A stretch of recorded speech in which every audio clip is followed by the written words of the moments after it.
For many competitors, the nation's triathlon is a race of endurance. But for Jay McConville, it's a race of remembrance. Well, we're racing this race in memory of Tony Snow, who was a good friend of mine and a great man who, obviously served as a White House press secretary, but was also a great neighbor and just a great all-around guy. McConville and the former White House press secretary were not only friends and neighbors, they were also partners in the fight against cancer. In 2007, McConville and Snow's sister Jenny ran in the triathlon in support of Tony, who was then battling colon cancer. Last year we did it. We raised money for cancer research, and this year we're doing it again, but unfortunately in his memory this year, and it just means the world to me that we're able to do something good in his name.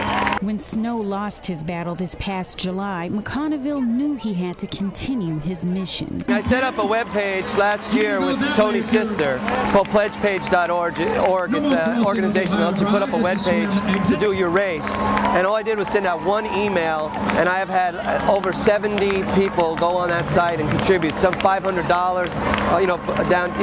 just a few dollars. More than $17,000 worth of pledges poured into McConville's website. And the best part was people would go on the site and they'd leave little comments telling you, way to go, we're thinking about Tony and you're in our prayers and that kind of thing, and it was just an amazing, inspirational.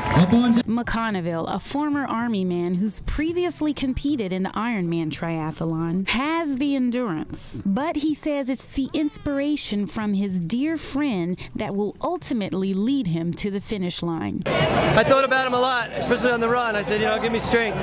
The strength to swim, bike, and run for a cause that he says is bigger than himself. In West Potomac Park, I'm Marquette Smith, WTOP News.com.